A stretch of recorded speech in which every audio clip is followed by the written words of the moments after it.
Hello dear students, I am Tushar Kumar Das, one of the Techie faculty working in Jorhat, Assam. So as you people might be knowing, we have taken one initiative, that is Let's Crack the Gate. Under that also we have started Let's Bridge the Gap. So that is mainly for first year students. So in that we are covering one subject that is called Basic Electrical Engineering, which is common to all the branches, irrespective of if whether you belong to electrical or not. So it is common to all the branches. So in that I'll be covering the power converters. So power converters, what are the things we'll be discussing here? Let's find out first. The first thing that we'll be discussing here, that is characteristics of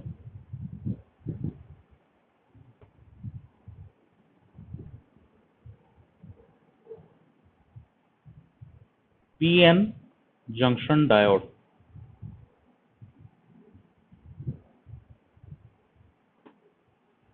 Second thing we'll be discussing here, the characteristics of transistors.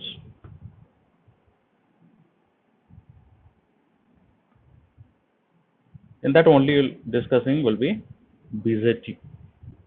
Third thing we'll be discussing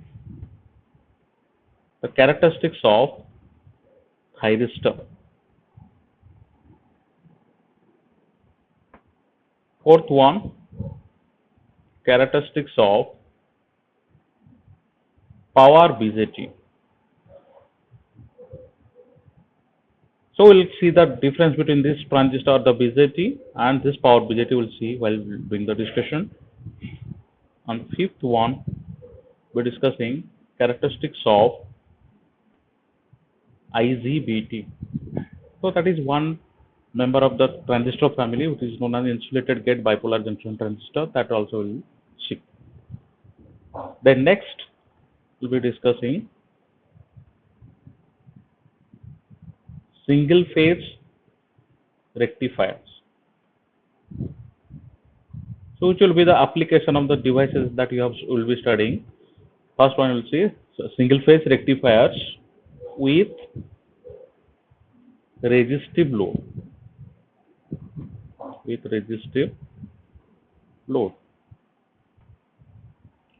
Next, we'll be discussing single phase inverters.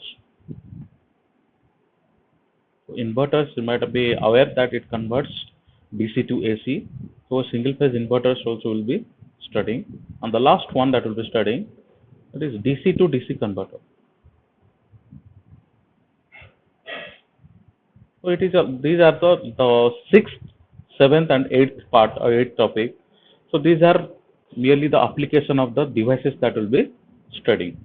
And the DC to DC converter, it will be converting one fixed DC to the variable DC. Okay. So let's start with our discussion with the characteristics of PN junction diode. So now we'll be discussing first, that is PN junction diode.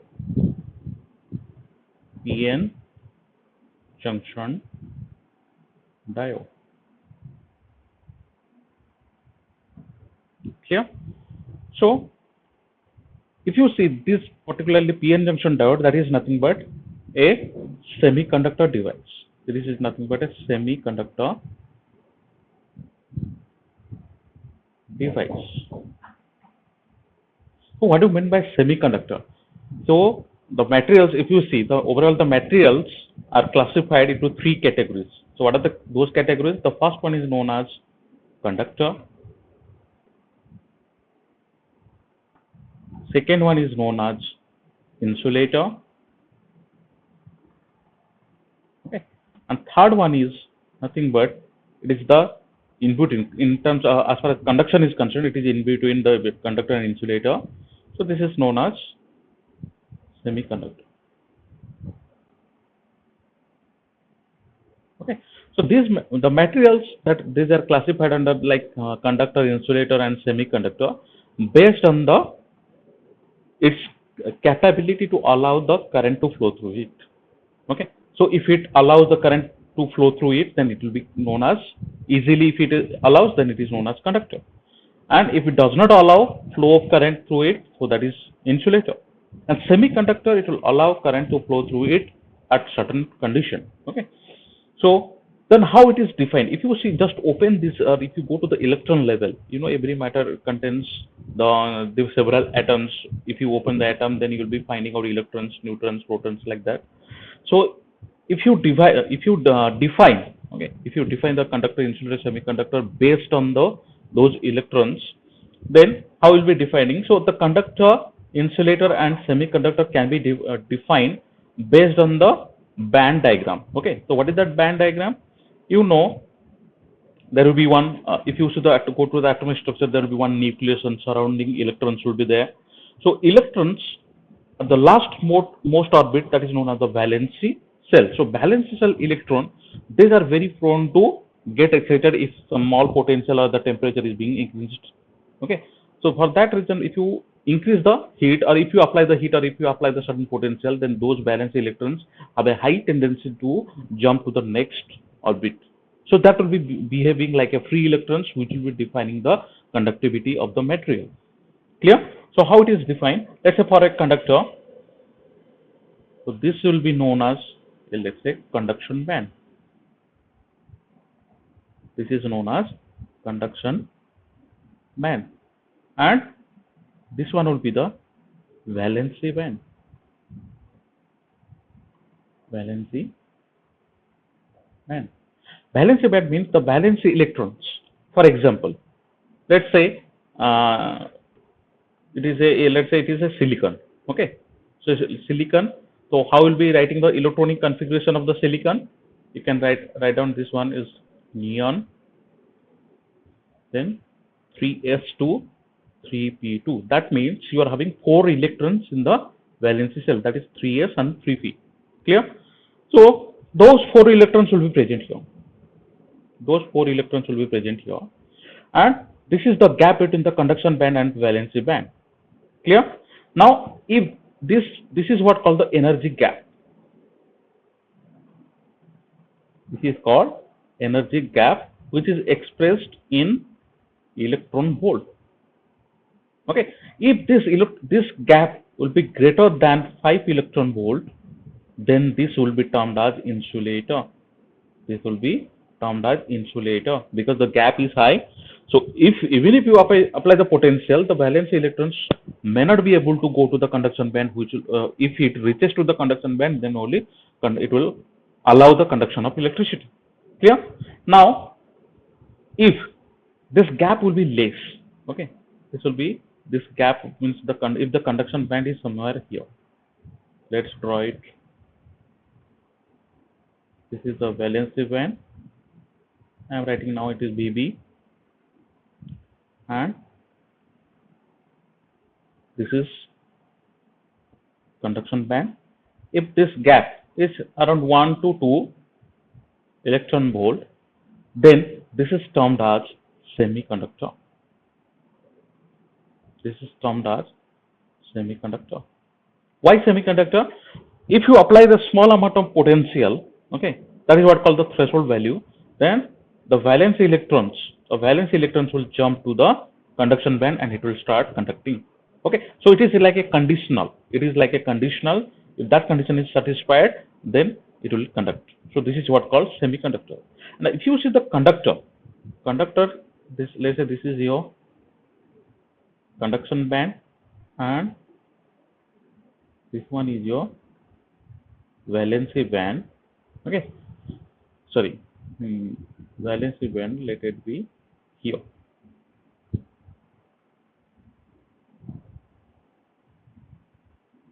This is conduction band,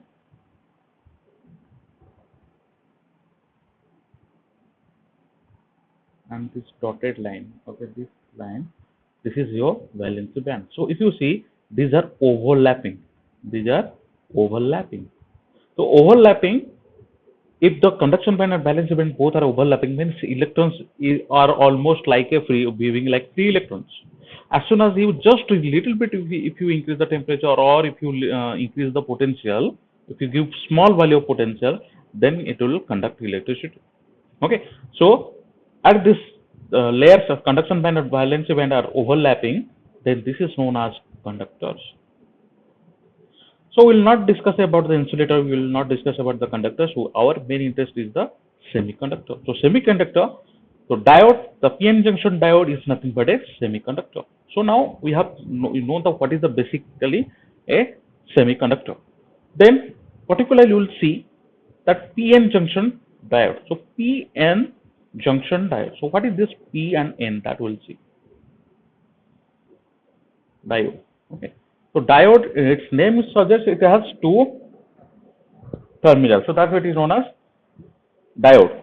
Then PN junction. So there two terms are coming now. One is called N-type material, another is called P-type material. Generally, this PN junction diode, it is made up of silicon, whose atomic number is 14, or it can be germanium, okay, whose atomic number is 32. Clear? So if you see the valency cell, I told you here it is neon. The configuration is 3s2, 3p2, and germanium it is 30. So you can write down it is argon, 3d10, 4s2, 4p2.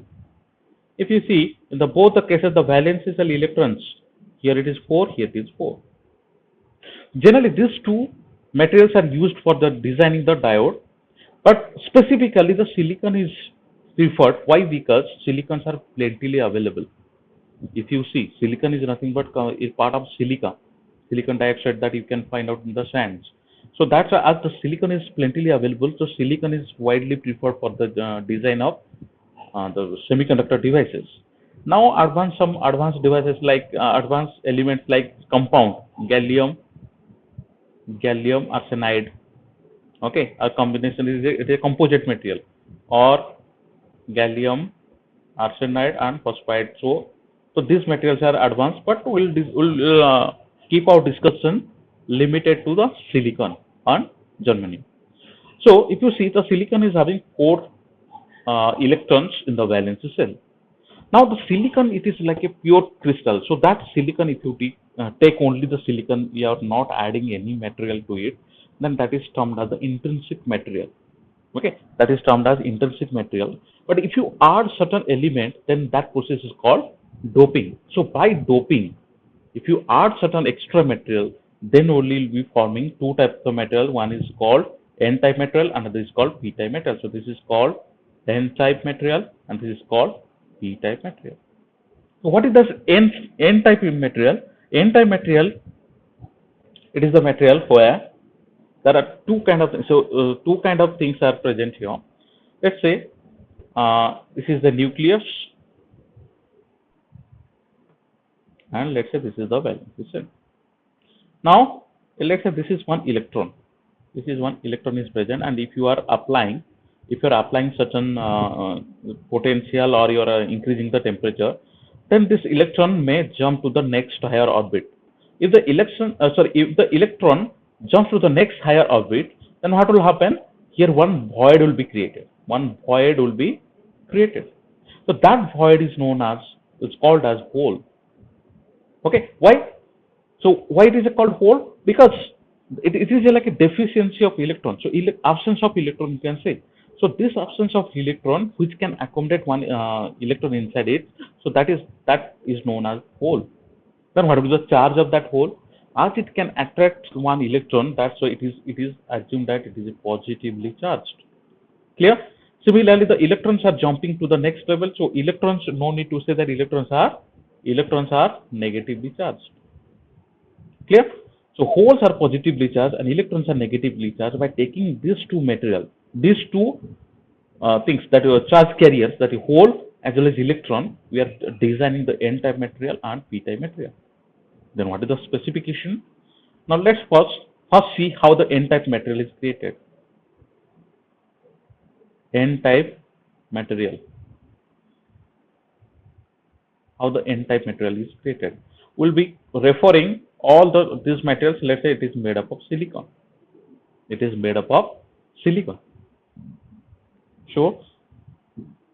So silicon, several atoms will be there, and it will be forming one covalent bond with each other.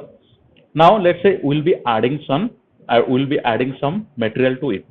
Okay, so that process is called doping. Then only you can form the n-type material. So how it will be done? Two silicon pentavalent elements. Pentavalent Pentavalent means the valence is 5, means the 5 electrons will be present in the outer or valency cell, outer orbit or valency cell. So pentavalent elements, these are the antimony. Okay, then next will be arsenic, then phosphorus. So antimony is 51, arsenic is 33, and phosphorus 15. Okay, so these elements will be added. If you add these elements, so what are the electronic configuration for this antimony will be? So if you see all these three elements will be getting 5 valence electrons. Okay, so here the valence electron will be 5s2, 5p3, and this arsenic it will be 4s2, 4p3, and the phosphorus it is 3s2, 3p3. So all the cases you will see that the valence electrons are 5. Now if you put how this crystal will be arranged, so let's take one particular case. So you have now added the antimony, let's say antimony. So this is antimony, clear, and it has 5 valence electrons. Okay, so 5 valence electron means, let's say I'm putting here negatively charged, that's why I'm putting minus here. So here 1, here 1, and here 1. So additional 5th electron, so let's say 5th electron will be present here. Clear? Now this antimony is added to the silicon material. So silicon, I am putting silicon surrounding it, so that they will be forming the covalent bond. Covalent bond you might be aware that this is nothing but mutual sharing of electrons. So here you can put the silicon, this side you can put another silicon atom, here you can put another silicon atom, here you can put another silicon atom. So here for silicon having here 1 electron, because it is having 4 electrons. So here another, here another, here like this, here. So one antimony atom now it is surrounded by 4 silicon atoms. So here minus, then again here minus, this is also minus, this is minus, all these are electrons. Now what they will do, they will be forming one covalent bond. So covalent bond means like mutual sharing. So this will be forming one covalent bond, it will be forming one covalent bond, it will be forming one covalent bond, and this will be forming one covalent bond. Now if you see, these are the now bonded electrons of the antimony. From antimony now we are having one extra electron. So this electron is termed as the free electron. So this is for one atom of antimony. Now if you have millions of atoms, then what will happen? This more number of electrons will be present here. So more number of electrons will be present means that will be creating one material. If you add antimony to the silicon, it will be creating one material where you will be having maximum number of electrons but less number of the holes. Holes means which can accommodate the extra electron. So that will result. So what we can summarize for n type of material, the majority charge carriers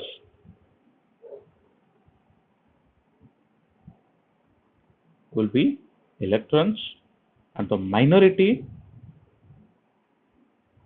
charge carriers will be equal to holes. Okay, this is n type of material. So n type of material, now n type we have defined the n type material. Now we will be deciding the defining the p type material. Then if you combine these two, then you can form one p-n junction diode. That's why its name is p-n junction diode. Now the next material, that is p type material. P type material. So how it is formed?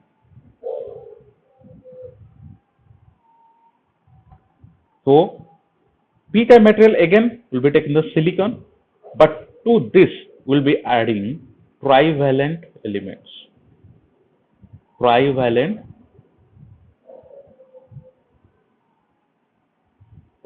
elements. So what are the trivalent elements possible? We can add it. You can add boron. Okay. You can add gallium. You can add also indium. So what is this boron? 5. So its valency shell is in valence band. You will be having 3 electrons. In gallium, it is, what is the atomic number of gallium? That is 31. So here you will be getting again 3 electrons. And indium, it is 49. Again here you will be getting 3 electrons. So all these are trivalent. So now if you add this one, okay, if you add this to the p-type material, similar fashion like n-type material. So if you see, let's take boron. This is the boron. Then here how many electrons in the valence shell? 3 electrons. So 3 electrons you can put it like this. This is 1 electron. This is 1 electron, and this is 1 electron. Clear? Now the 4 silicon atoms will be surrounding it. So you can put it here. Silicon 1 here. Here 1 silicon. Here 1 silicon. Here another silicon. And silicon here is having 4 number of valence electrons. Okay. So you have 1 like previously we have placed.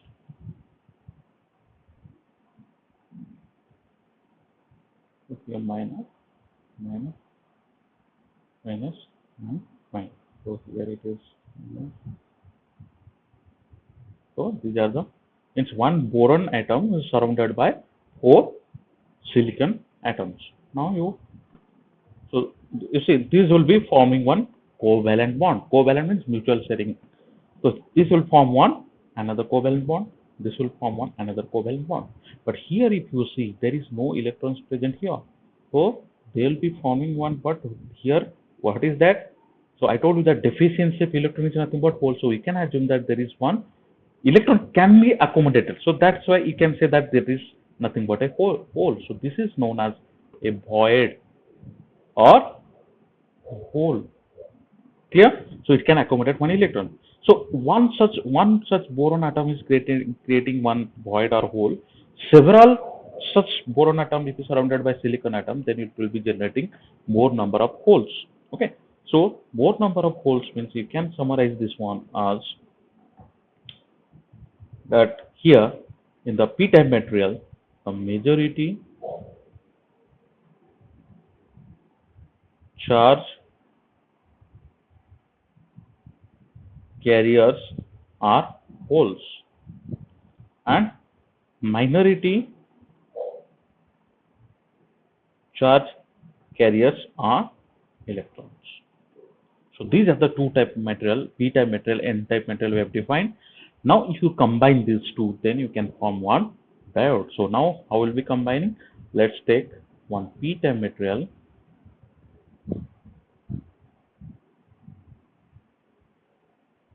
Okay. This is p-type material. This is n-type material. So p-type metal you can assume as the majority charge carriers are holes, you can assume that this is positively charged. And n-type material as more majority charge carriers are electrons, you can assume it negatively charged. Clear? So whenever these two layers will be combined, the p material and n-type material will be combined, then what will happen? The minority charge carriers in the p-type metal, what are the minority charge carriers?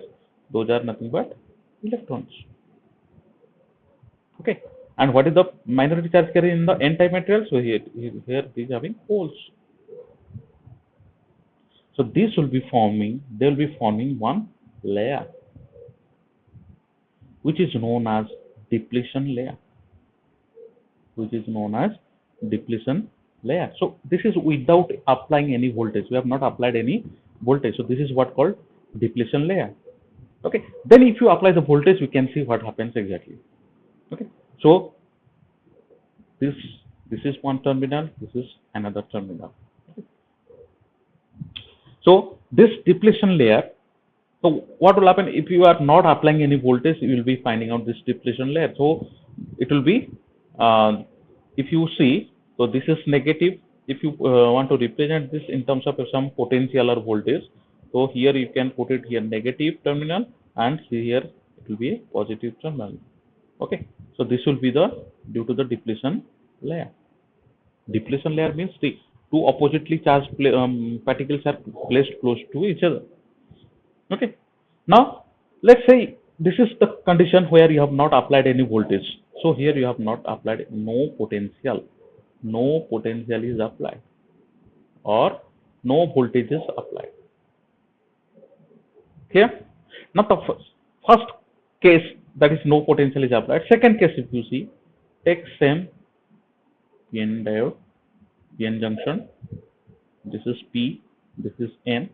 Okay, now you have not you will be applied certain voltage, and already if you are not applying voltage, this will be the depletion layer.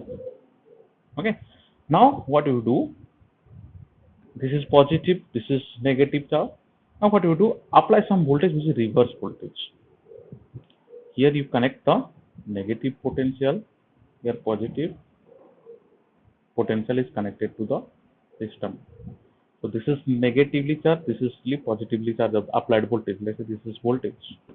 Okay, and this voltage let it be the reverse R subscript, so that it will be showing that it is a reverse voltage. Now see here negative terminal is connected to the p-type material. So p-type material majority charge carriers are the holes. So if the majority charge carriers are the holes, then obviously the negative potential will try to attract those holes. So holes will be coming here, and what will happen? The electrons will be accommodated or accumulated here. Electrons will be accumulated here. Similarly, this side holes will be accumulated here, because holes are the minority carrier in n-type material. Then, so what happens? In other words, you can say this depletion layer, this layer width, okay, width of depletion layer will increase. Will increase. Width of the depletion layer will increase. Clear? So here you will not get any current from or forward current. You can say that diode is not conducting. Okay. So if you go on increasing this voltage, one point will come that all the minority charge carriers will be accumulated here, and what will happen? The diode may get damaged. So that is what you will see in the characteristic. That is what called the reverse voltage. The reverse voltage, there should be a limit. Beyond that, if you go, current suddenly it will be increasing in the reverse direction. It will flow in the reverse direction. Then the diode will get damaged. Okay. So this is what it is called a reverse bias condition. So this method is called by the application of the voltage, that is called reverse biasing condition. So it is reverse biasing. Reverse biasing means application of the reverse voltage. And here no potential, no voltage means you can say no bias condition. The third case you will see that, and let's take the same PN diode. This is p-type material, n-type material. Yeah, minus, minus, minus, plus, plus. These are the minority charge carriers. This is the depletion region. Now you apply the forward voltage. So here it is positive, negative, positive, negative. And this voltage if you apply, what will happen? Due to the positive terminal, here the holes are the majority charge carrier. So all the holes that will be moving here. These are the holes. So I'm showing like a void. Okay. So holes will be moving here, and electrons will be moving here. Sorry, moving this side. Electrons will be moving opposite to that of holes. Okay. So this is the forward voltage. Let it be VF, forward voltage. So due to that, holes will be moving like this, H, and electrons will be moving. Yeah. So due to that, this depletion width that will be reducing. It will be reducing. And if you go on increasing this voltage, then what will happen? One point will come, the depletion region or depletion layer will break. Depletion layer. So this point where the p-type metal, n-type metal that is combined, that is known as junction. Okay, so that junction will break, or else you can write down the junction will break. The junction will break. Okay, so if the junction will break, then what will happen? The current will be flowing from positive terminal to negative terminal. So this will be the forward current. Clear? Now, if you see what conclusion you can draw it here, the direction of the current I, direction of the forward current I, that is equal to direction of holes. See, holes is moving from p-type to n-type material, and forward current is also moving from p-type to n-type material. So, or else it is, you can say that electrons are moving in opposite direction. So it is opposite to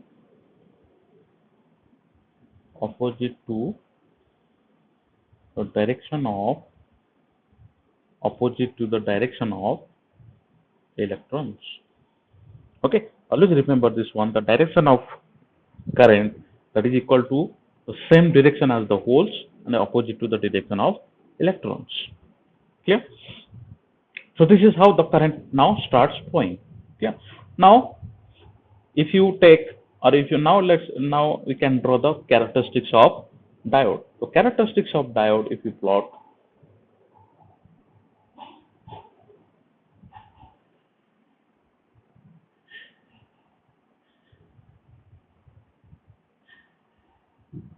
so this is known as VD.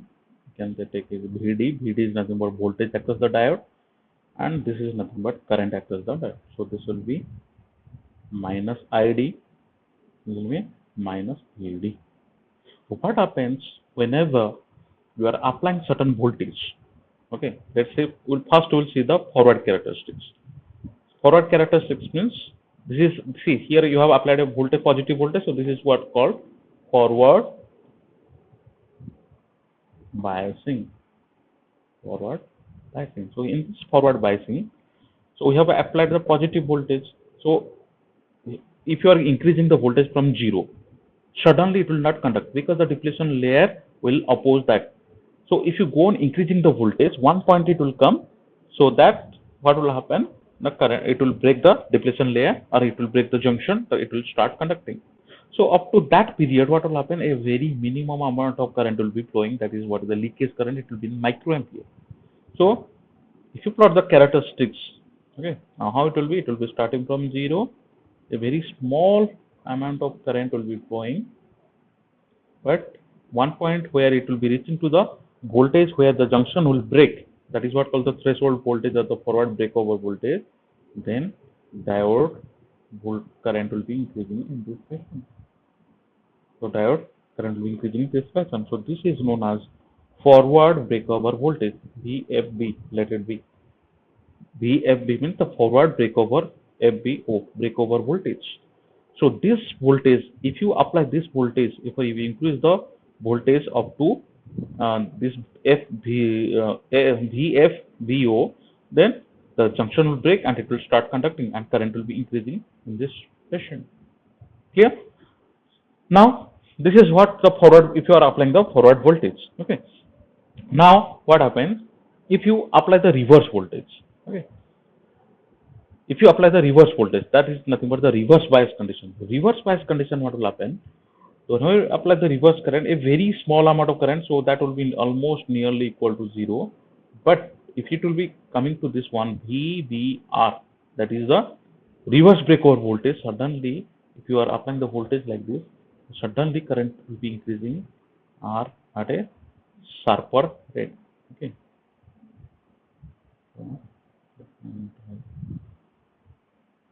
Current will be increasing. So this is what called the, this is a negative voltage, so this is minus VBR. So why you are studying this one? Because if you see the specifications or data set of any diode, this voltage will be mentioned. Okay, this point voltage will be mentioned. Means no point of time you should apply a voltage equal to the minus VBR. Otherwise, otherwise what will happen? The Heavy current will be increasing the reverse direction at a faster rate, and that will damage the diode. Clear? But you can apply the forward voltage in the forward direction. You can apply the voltage up to VFBO. Then what will happen? Current will be increasing. Okay. So this is what the called VI characteristics of the diode. And if you see, generally this the magnitude. If you take the magnitude of VFBO, that will be less than the VBR. Okay, that will be less than. And what is the value of this one? VFBO. If you are designing a silicon diode, if it is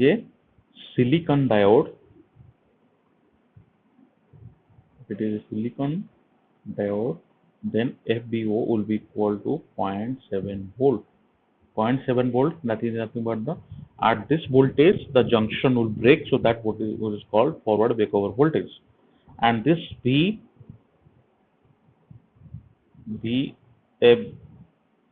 FBO for germanium diode, if it is made up of germanium diode, this voltage is 0.3 volt. Okay, so that means if you are applying the voltage forward voltage and it reaches to the 0.3 volt, then it will start conducting. Okay, so this is nothing but the diode characteristics. So why this current increases in this patient? Why this current increases in this patient? So that current or that relation is given by the Shockley's equation.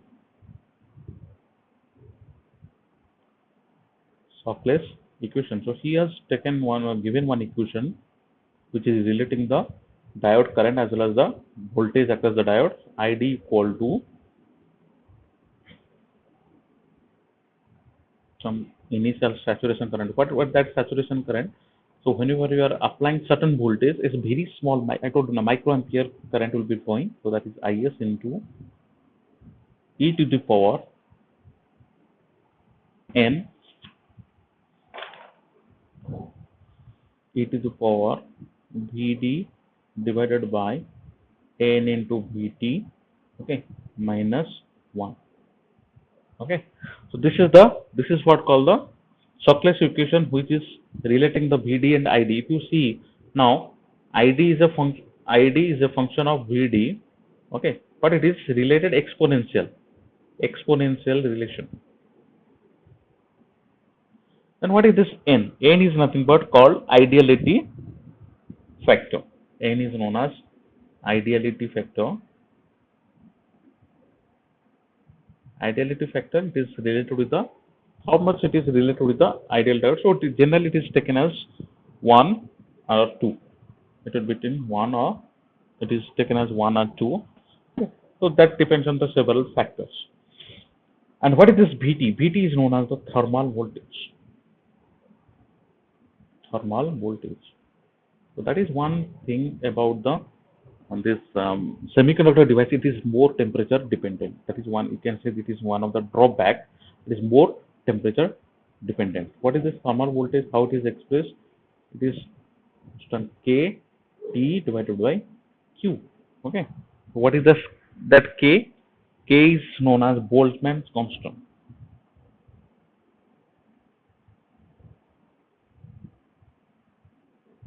Boltzmann's constant.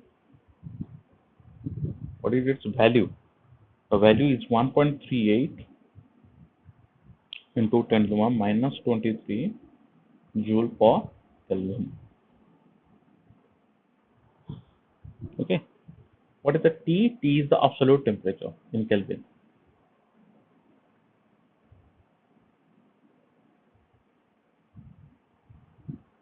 Absolute temperature in Kelvin. And Q is the obviously the ultimate charge carries the electron. So Q is the charge of electron. So that is nothing but 1.6 into 10 to the power minus 19 coulomb. Okay. So this is what the thermal voltage. So thermal voltage, if you see, it is dependent on temperature. So at room temperature, let's say it is standard, let's say 25 degrees centigrade. 25 degrees centigrade, you can calculate the thermal voltage and you can calculate the what is the relation between ID and VD. But if the temperature has increased to let's say 45 degree, then obviously this thermal voltage will change, which is dependent on the temperature, because you can see the T will change. Okay, T value will be changing. So if the T value is changing, obviously the VT will be changing. So like that it is defined. So this is all about the diodes. So diodes, there are different applications. Applications you would see that in the rectifiers. Rectifiers. Okay. If you open the mobile charger, you can also see one diode may be present over there. So rectifier which converts AC supply to DC. Okay. So mainly diodes are used in this rectifiers, and there are several other applications. You might have been knowing LED, light emitting diode, which is very popular nowadays. Okay. And also some diodes are used in oscillators. Diodes are used in oscillators. Oscillators, they are used for giving different value of frequency. So this is all about the diodes. Okay. So this is what called the PN junction diode. So by taking the same p-type n-type material, also transistors are designed. Okay, so this is the basic device diode, and you know the diode was invented in 1939. 1939 diodes are invented. Before that, we are using the vacuum tubes. Vacuum tubes where mercury are gas, the gas of cathode ray will be flowing from cathode to anode. So based on that, that is what called vacuum tube. It will be one tubular structure, and inside that vacuum will be there, and through that conduction will be occurring. Okay, but that was not so much efficient. It was highly temperature dependent. Then we came across this silicon material, and 1939 the diode was invented. Okay, so this is all about the diodes. So what is the symbol of diode? The symbol of diode, it is termed as like this. So this terminal is known as anode. Okay, anode, and this terminal is known as cathode. Okay, so if you want to forward bias this one, this anode you connect to the positive terminal, and this cathode you connect to the negative terminal. This will be forward biased. But if it is a silicon based device, then here you will be getting a drop of 0.7 volt. But if it is a germanium diode, then you will be getting a 0.3 volts. Okay, very simple example. Let solve. Now take on DC source. Let's say it is 10 volt. Now you connect one diode. Here you can put one resistor. So this is positive is connected to anode, and negative is anode means this will be, this is anode, this is cathode. So it will be forward bias. So it will be conducting, current will be flowing through that. This RL, let's say it is 2 ohm. Okay, let's say 2 kilo ohm. Okay, so what will happen? If you see what will be the voltage, what will be the current flowing through this one. So current flowing through this one, it will, let's say this is the load. Okay, the voltage across this one is V0. Okay, this is I0. Clear?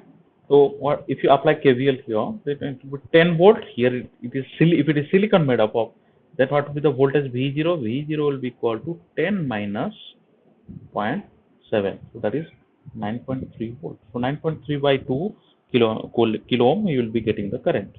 But if this one will be germanium made, then V0 will be equal to 10 minus 0.3, which will be equal to 9.7 divided by 2 kilo ohm, that you can find out the current.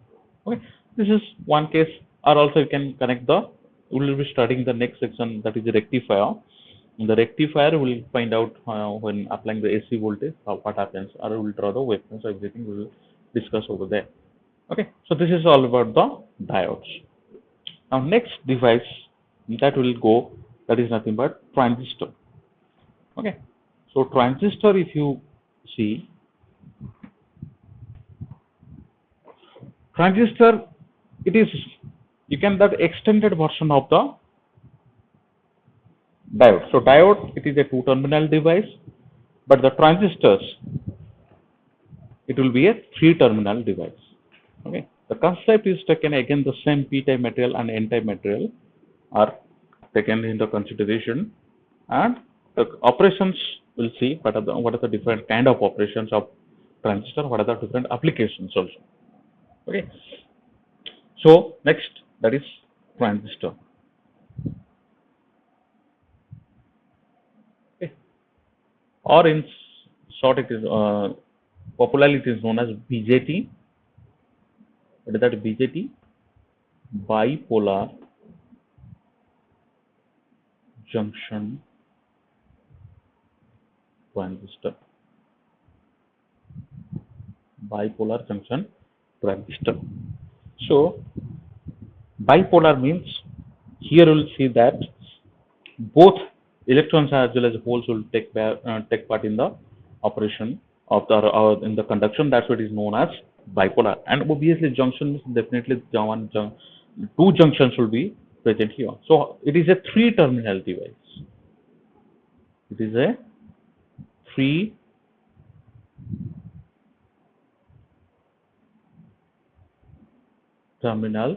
device. It is a three-terminal device. Here we will be getting the three different terminals. What are the terminals? We'll see. So how it is designed? Let's go to the take some p-type material and n-type material. So there are two configurations are possible. One is called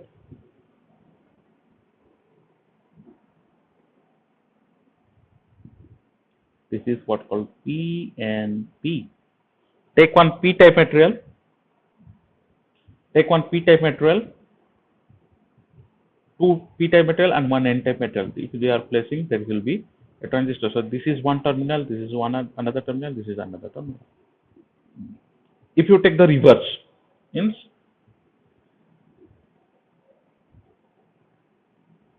take two n-type materials, here n, here n.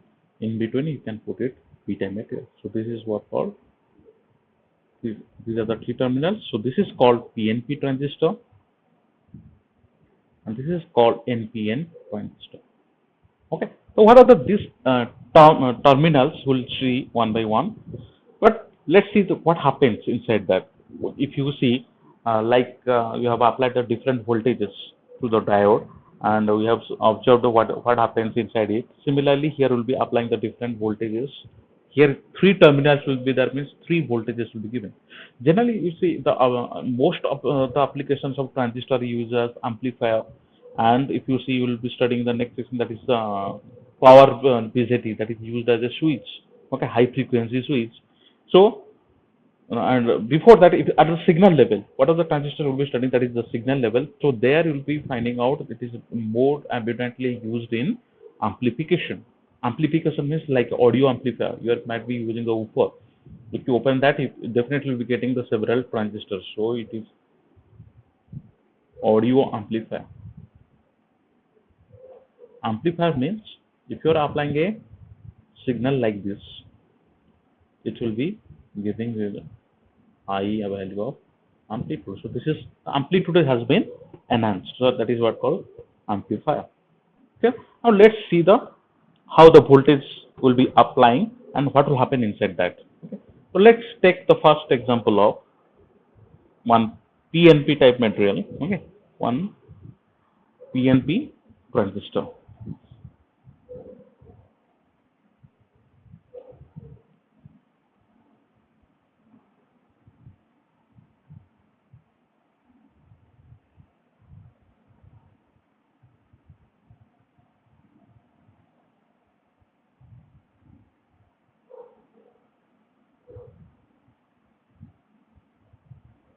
This is PNP. Now what you do? This is one terminal. This is another terminal. This is the third terminal. Okay. So now the concept of the same concept of the PN type material that we have discussed in diode, the same is applicable here. Now first case, the case one, what you will see, will be applying certain voltage here. Applying one forward voltage here. Positive, negative, is connected. That means there are two junctions. This is one junction J1, this is second junction. And second junction is like you have not applied any voltage. Then what will happen? You know the p-type material, the majority charge carriers are holes. So what will happen? Holes will be moving here. Holes will be moving here means one current will be flowing through here. Here, see the p-type material, n-type. It is like it will be forming like a diode, p-n junction that will form like a p-n junction diode. So here again, the minority charge carriers will be there if you are not applying any voltage. Minus minus here, plus plus plus here. What will happen if you increase this voltage? Let's say this is B. If you increase this voltage, what will happen? The holes will be moving here, so that ultimately here it is n-type material is connected to the negative terminal, so the depletion layer will be the width will be decreasing. At one point the junction will break and current will be flowing in this direction. The current will be flowing in this direction. But whereas this junction will be reverse biased, so there will be no current will be flowing through that. Okay, so in this case, so whenever you are not applying any voltage, what will happen? In the junction J2, there will be no current flowing, but the junction J1 will be breaking and one positive current will be flowing. Now the next case 2, if you take,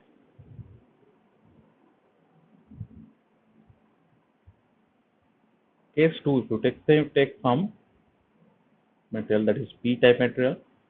Here it is n-type material. This is p-type material. Now what to do?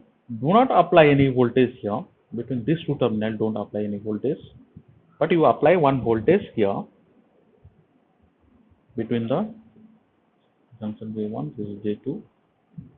This voltage if you apply, but apply a reverse voltage. Here positive, negative, positive, negative. Okay, so this voltage is known as VCC. This voltage is known as VCC. So what will happen? Obviously there will be no current flowing through this one, but you have applied a reverse current, a reverse voltage here. Reverse voltage means here you know the electrons are there. Electrons are there, it is connected to the positive terminal. So what will happen? Electrons will be moving towards here. The electrons will be moving towards here, and here the negative terminal is connected. So what will happen? All the holes will be moving towards here. So what will happen? Look at here. So here the junction, that depletion region, here it is n-type material, here it will be plus, and here electrons will be there. Okay.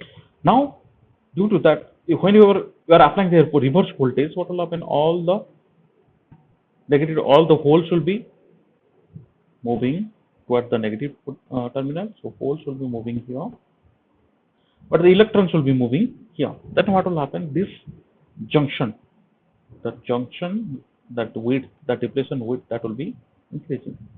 So this layer will be increasing. But due to this reverse voltage, one current will be flowing. Okay, that is due to the minority charge carriers. That is due to the minority charge carriers. Because as we have applied a reverse potential, there will be no current will be flowing due to the majority charge carriers. But here, if you see, what are the current flowing here? That is nothing but due to the majority charge carriers, because the p-type material is connected to the positive terminal. So the majority charge carriers, holes will be moving, and here electrons will be moving, so that current will be flowing. That current is nothing but due to the majority charge carrier. And if you do the reverse, if you are connecting a reverse voltage, like a plus will be connected to the second junction to the n-type material, and this P is connected to the negative potential, then the minority carriers will be moving. So here, what are the current will be resulting from here, positive to negative, or current will be flowing. That will be due to the minority charge carrier. Okay. Why? Because it is a minority charge. Why it is called a current? Due to the minority charge carrier, because the movement of the charge carriers, those movement of the charge carriers, those charge carriers nothing but the minority charge carrier in the respective semiconductor layers. Okay, so this is what happens in the minority charge carriers. Now, if you combine these two cases, this is case 1 and this is case 2. Take this case 1 and case 2, both the cases, then if you combine, now let's redraw the circuit.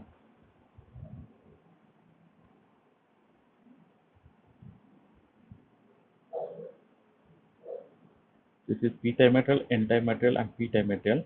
Now apply a positive voltage like this.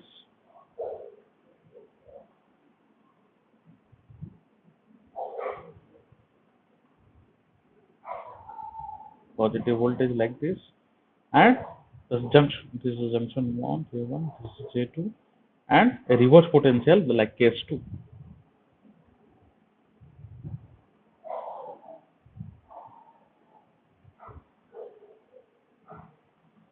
Okay, so this voltage, let it be VBB, this is VBB. So here, now if you see, then here one current will be flowing, that will be due to I majority, and here one current will be flowing, that will be due to I minority. That carriers will flow. Then here, because here one current will be flowing, that will be, if you see, the current will be flowing in this direction, so one part will be moving here, another part will be moving through the, like with the minority charge carrier. Okay, so this terminal is known as this terminal, let it be V, because this terminal, now it will be naming this voltage, this terminal is known as emitter, because it emits the charge carriers.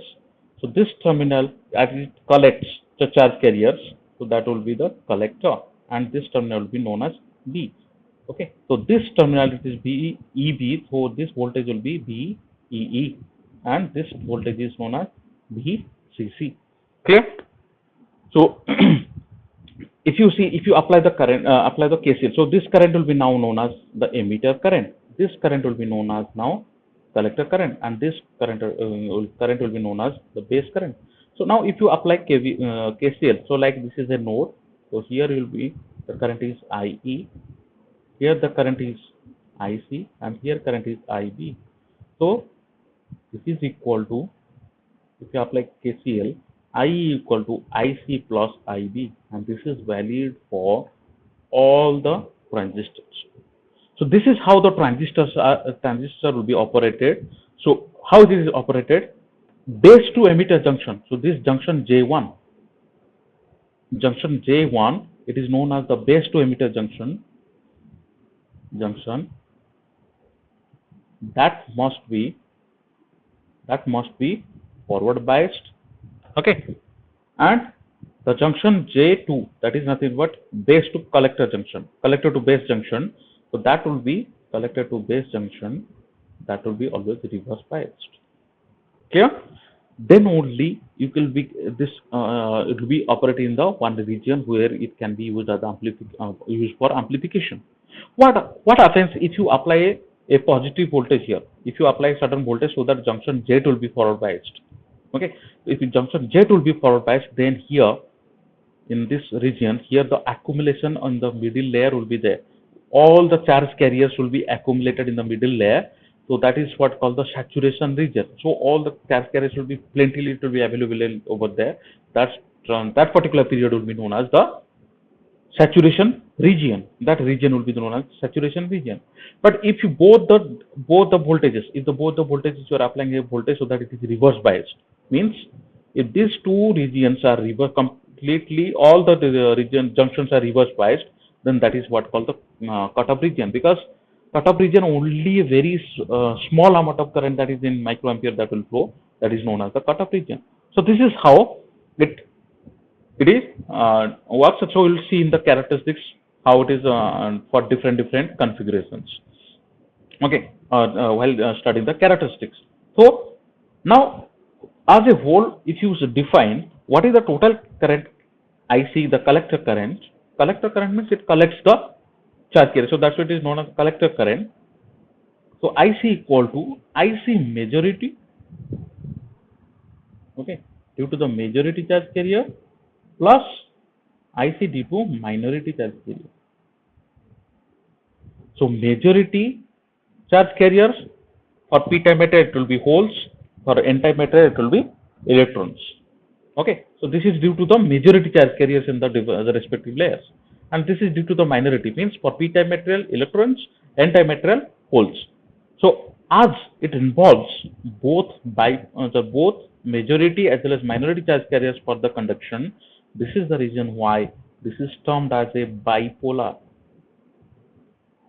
This is known as bipolar junction transistor. As both the charge carriers are involving here, that's why it is bipolar junction. Okay, bipolar means two major charge carriers are taking part in the conduction of the device. That's what is known as bipolar junction transistor.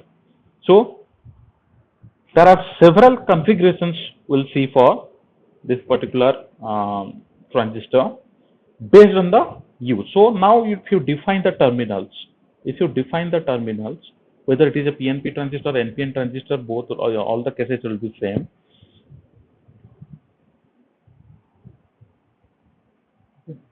You define the terminals. This is PNP.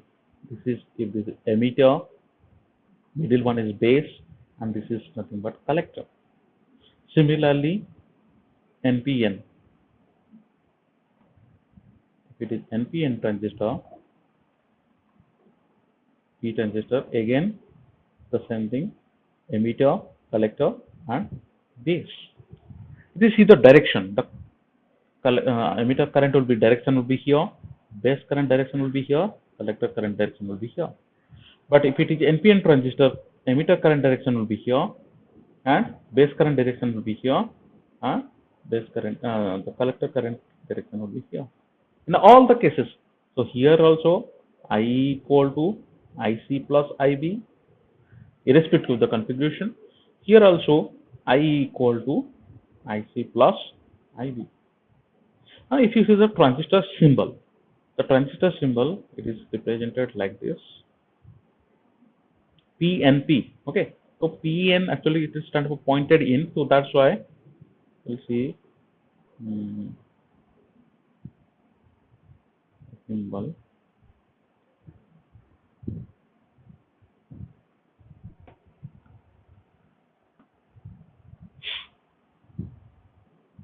The terminal you can put it here. This is emitter, this is base, this is collector. Okay, so this is collector current IC. This will be base current, and this will be the emitter current. This is what called PNP transistor, NPN transistor.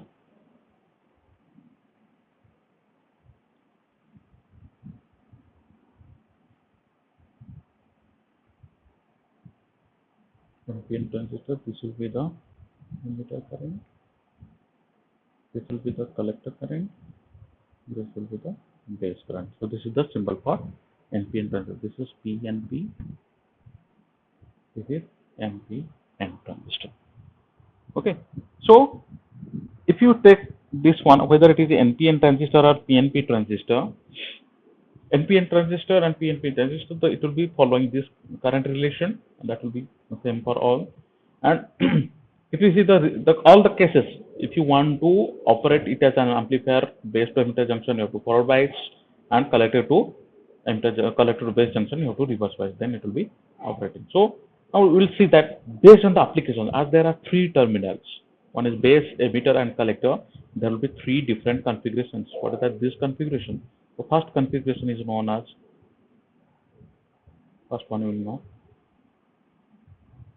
common base configuration. Based on the application. Second one is known as common emitter configuration. Third configuration is known as common collector. So what are the significance of these configurations? Common base configuration is the base will be common to both input as well as output. That is known as common base configuration. If emitter is common to both input as well as output, that is common emitter configuration. And common collector, if collector is common to both input as well as output configuration. Okay. So now, if we let's see the first one. That is common base configuration. The common base configuration, the base will be common So already you have drawn the diagram for this one. If it is a PNT PNP type material, you in common base mode, we connect here positive, negative, positive, negative. Here it is positive, negative, positive, negative. So this is the base terminal which is common to both input as well as output. This is VEE. This is VCC. Okay, this is the emitter current. This is the collector current, and this is the base current. So this is what common base configuration. Similarly, if you take NPN transistor,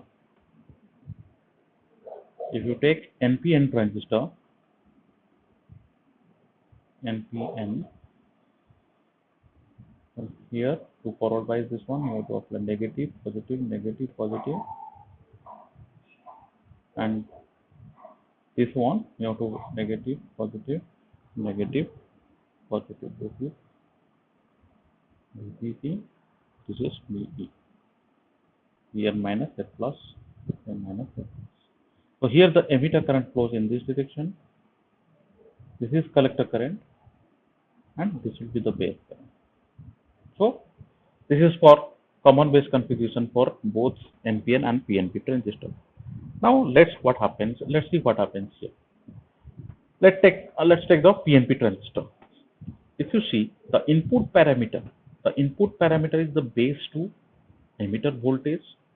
Okay, input parameter base to emitter voltage, and what is the input current? Input current is the emitter current. Clear? Output parameter is the collector to base voltage and IC. So how the characteristics will be plotted here?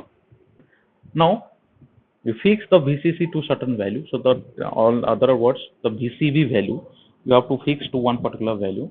Then you have to go on increasing the VEE, means VBE you have to vary. Okay, base to emitter junction voltage will be varying, and you have to see how the emitter current is varying. Okay, so the common emitter configuration, if you plot the input characteristics, so there will be in all the cases you will be getting two characteristics. One is called input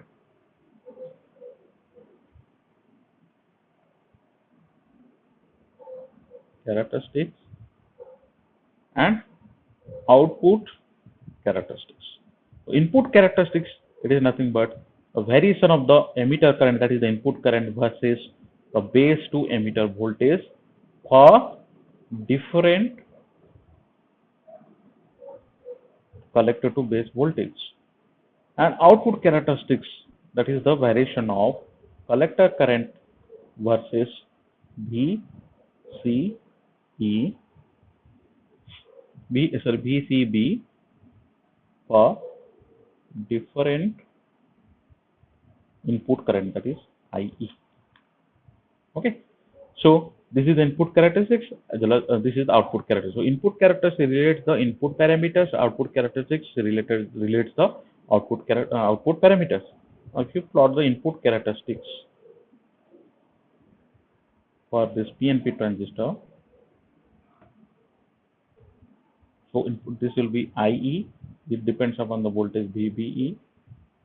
Now see how the characteristics will be. If you look at closely, if you remove this one, if you remove this layer, that is the last P layer, out of P layer, if you remove this one, then this looks like a PN junction diode. So this characteristics more or less it looks similar to a PN diode. So for a particular VCB, now what you have to do, you have to set this voltage VCC, or in other words VCB voltage to one particular value. Then you go on increasing the VV value, and you see what is the change in the emitter current. You see the whenever we are increasing the voltage, it will be almost minimum value or microampere, the leakage current will be flowing. Now if you have set to one VCB voltage, then this current will be increasing this value. So let's say this is VCB corresponding to the VCB of 1 volt. Okay, now what you do, if you increase the VCB value to other value, then again it will follow the same path. Almost it will be same here, but here it will be little bit changed if you go on increasing the VB further. So this will be VCB equal to, let's say, 10 volt. And third case, if you increase the VCV value, okay, to another level, then it will follow here. So here it will be increasing. So this will be VCV equal to, let's say, 20 volt. So this is how the input characteristics, because at the input side, PN junction forms one like similar characteristics like your diode. That's why you'll be getting these kind of characteristics. This is what called the input characteristics. Now, if you see the output characteristics, so output characteristics, it is variation of the IC versus DC. Okay, IC versus DC. Now let's see what is the output characteristics.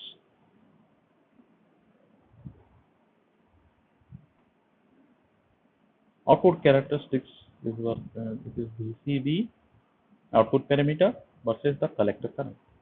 Now, see, for different value of emitter current, you know that I equal to IC plus IB. Okay, so now you will be plotting the IC. So how it is related? IE value no. So what will be the IC? So IC equal to IE minus IB. But IB generally, what happens if you see the base region? Okay, base region will be lightly doped and the layer is very thick, so it has high resistance. The inner middle layer, that is base layer. If you see the base layer from the construction point of view, the base layer is very thin and having high resistance.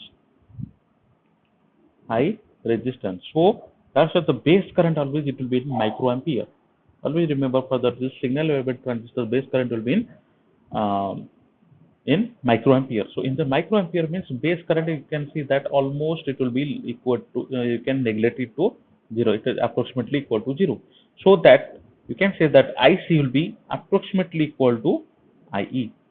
So IC equal to approximately equal to IE means, so IC and IE, so what will be these characteristics? The characteristics will be like a parallel to the voltage axis. So how it will be? Look at here.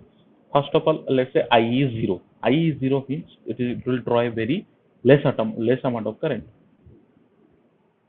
So this will be very less amount of current. So this is known as IE equal to 0, because if IE equal to 0, what is the value of IC? It will be reverse saturation current, that is nothing minus of IB. So this is a very small leakage current. Small leakage current will flow.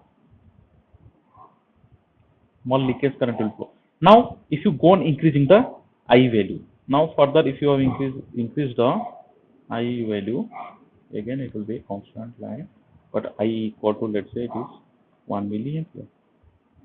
Similarly, you can increase the further, so I equal to, let's say 2 milliampere. And here I equal to 3 milliampere, and you can go so on. So this I equal to, that's 4 milliampere. So I equal to, that's 5 milliampere. Like that you can go on increasing the current. Okay. So if you see this region, okay, so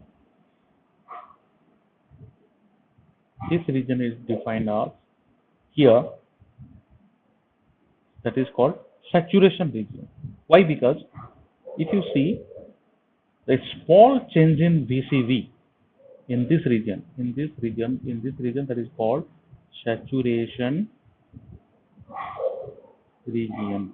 Why? Because if you see here, if you increase a little bit of voltage, this output voltage, suddenly the current will be increasing at a faster rate. Okay, so this is what called a saturation region, and this corresponding voltage will be this voltage for saturation. So this is called the saturation region, and this region is known as active region. This region is known as active region. Okay. And where the I is 0 means all the junctions are reverse biased. This is known as cutoff region.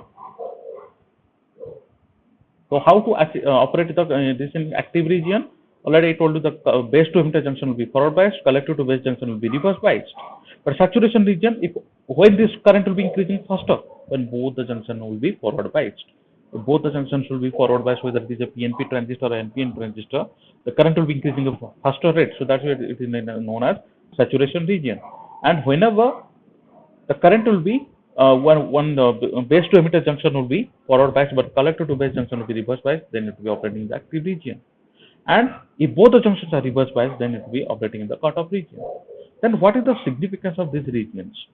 Saturation region and cutoff region. Whenever you will be using the transistor as a switch, then it will be moving from saturation to cutoff. Okay, saturation completely on, it will allow large amount of current. Cutoff, that it will not allow any flow of current. Active region, if you want to use the transistor as amplifier, then you have to operate in this active region. So this is nothing but amplifier. For this saturation and cutoff, if you are using the transistor as a switch. Clear? So this is nothing but the output characteristics of the common base configuration. Okay, so this is what called the common base configuration. Now the next one will be discussing, that will be nothing but the common emitter and common collector configuration. But see here, in the output and input out and output characteristics will be defining one factor which is known as the current amplification factor. So how that current amplification factor is defined, it is known as alpha.